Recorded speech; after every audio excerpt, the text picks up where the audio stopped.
अस्सलाम वालेकुम दोस्तों, कैसे हो आप सब लोग। मैं उम्मीद करता हूँ कि आप सब लोग ठीक होंगे।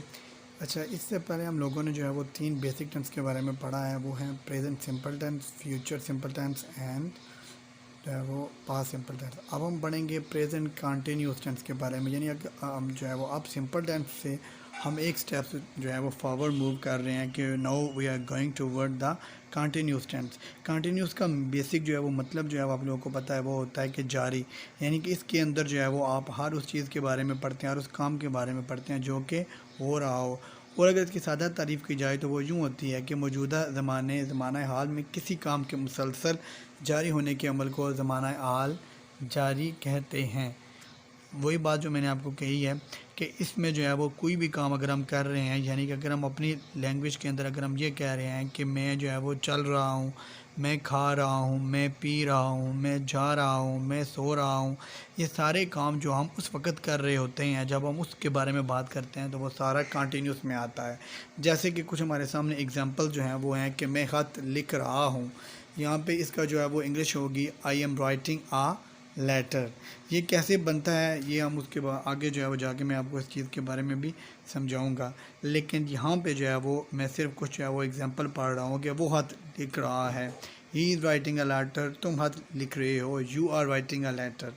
यहाँ पे आपको पता हो कि I, he, you, these are the different form of the subjects, first person, second person and the third person. ये बात आपको पता यहाँ पे लाजमी होनी चाहिए कि आई अगर हो तो वो फर्स्ट पर्सन होता है, यू अगर हो यानी तुम हो तो वो सेकंड पर्सन है, और अगर ही हो तो वो थर्ड पर्सन है। अब हम जाते हैं कि हम देखते हैं कि इस टेंस के अंदर जो है वो निशानी क्या है। निशानी के अंदर ये होता है कि अगर फ़िक्रे के जो है वो आखिर में रहा है, रही है, रहे हैं, रहा हो वगैरह अगर आ जाए, यानी कि उर्दू के अंदर बात करते हुए अगर ये चीज़ें सारी आ जाएं तो आप ये समझ लें कि ये फ़िक्रा जो है या इस पे जो मैंने बात करनी है वो मैंने कंटिन्यूस के पॉइंट ऑफ व्यू से करनी है। सिंपल हमारी वर्डिंग के अंदर, क्योंकि हमें ये बात पता होनी चाहिए कि मैन हमारी जो है वो नेटिव लैंग्वेज से ही हमने इसको जो है वो कन्वर्ट करना है। उसके बाद मैंने आपको पहले भी जितनी जो है वो वीडियोस के अंदर कहा था कि ऑक्सिलरी वर्ब और the helping verb are the basics one. Helping verb जो यहाँ पे हैं वो हैं इज़, एम, आर, यानी कि यहाँ पे जो है वो we will use the 3 types of the auxiliary verb, is, am, are. अब इज़ कहाँ पे इस्तेमाल होगा, एम कहाँ पे और आर कहाँ पे, we will discuss it later on. अब जो है वो हम जाते हैं कि इसका जो है वो बनाने का जो तरीका है वो क्या है। यहाँ पे एक चीज़ के अंदर जो है वो वाज़िया चेंज आता है, वो है वर्ब की फॉर्म, यानी वर्ब की फ़र्स्ट फॉर्म के साथ जो है वो आई एन जी का इजाफा किया जाता है। This is also called has the verb fourth form. But simply जो है वो क्या होता है कि वर्ब की पहली जो फॉर्म है उसी के साथ जो है वो आई एन जी का इजाफा किया जाता है, and that is considered to be as the fourth form of the verb. Again जो है वो अगर हम थोड़ा सा देखें तो अगर आप ये देखें तो कि मैं ख़त लिख रहा हूँ, अगर ये होता कि मैंने ख़त लिखा तो होता आई राइट अ लेटर। यहाँ पे राइट को ही हमने चेंज किया हुआ है और राइट को हमने राइटिंग यानी कि WRITE, आई को रिमूव करके हमने उसकी जगह क्या किया हुआ है, ING किया हुआ है। और उसके साथ क्या हुआ है कि आई एम, यानी कि अगर आपका फर्स्ट पर्सन होगा तो आपने उसके साथ एम जो है वो यूज़ करना है, और इसके साथ अगर आपका जो है वो यू होगा तो यू क्या होगा, यू के साथ जो है वो ही होगा, और अगर होगा ही सॉरी यू के साथ जो है वो आर होगा, और अगर होगा हुई ही तो आपने यहाँ पे मैंने जो है वो डिटेल के साथ आपको ये बताया हुआ है कि इस किन किन के साथ आएगा, यानी कि ही, शी, इट होगा या कोई सिंगुलर नाम, ठीक है। ही, शी, इट को कहते हैं वो, इनके साथ जो है वो यहाँ पे जो हेल्पिंग वर्ब हम यूज़ करेंगे वो होगा इज़।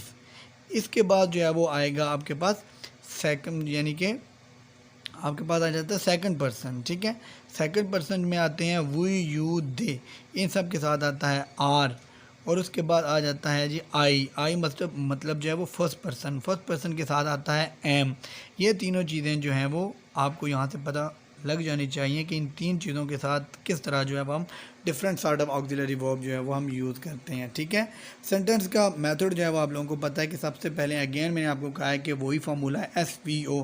सबसे पहले आपने यूज़ करना है subject, then you have to use the auxiliary verb with respect to your subject, ठीक है। और लास्ट पे और उसके बाद वर्ब की जो है वो फर्स्ट फॉर्म प्लस ING, और उसके बाद जो है वो आप लोगों ने क्या यूज़ करना है यहाँ पे एट द लास्ट जो है वो you have to use the object. But यहाँ पे जो मेन चीज़ है वो ये है कि आपने ये देखना है कि आपने जो ऑक्सिलरी वर्ब यूज़ करना है उसको आपने with respect to the subject ही यूज़ करना है। ये बात जो है वो that is very very important in that particular case. यानी कि जैसा कि हमने पहले पढ़ा है कि अगर आपके साथ पास जो है वो ही शी इट होगा then you will use is, and if we will have the I then we will use am, and if we will have the जो है वो second person like we, you, they, then we will use the are with them. These three are the basic principles. Then you can easily make any sentence. यहाँ पे अगर हम देखें तो एक सिंपल सा हमारे पास सेंटेंस है, वो ये है कि मैं ख़त लिख रहा हूँ।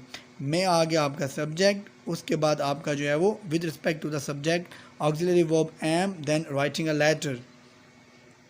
यहाँ पे जो है वो आपने उसी जो है वो हेल्पिंग वर्ब को आपने with respect to that particular subject आपने जो है वो आपने इस्तेमाल किया।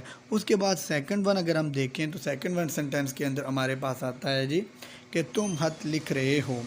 तो अगर हम इस केस के अंदर देखें तो हमारा जो सब्जेक्ट होगा you, we will use the are with respect to the you, and after that we will add the fourth form of the verb, means the first form, and the addition of ing with that will form a fourth form of the verb. Then after that we will use the object. That is the basic structure of the sentence.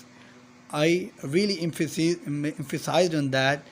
If we are well aware and we are having the particular and the precise knowledge of the basic structure of the sentence, then we are able to make any sort of the sentence.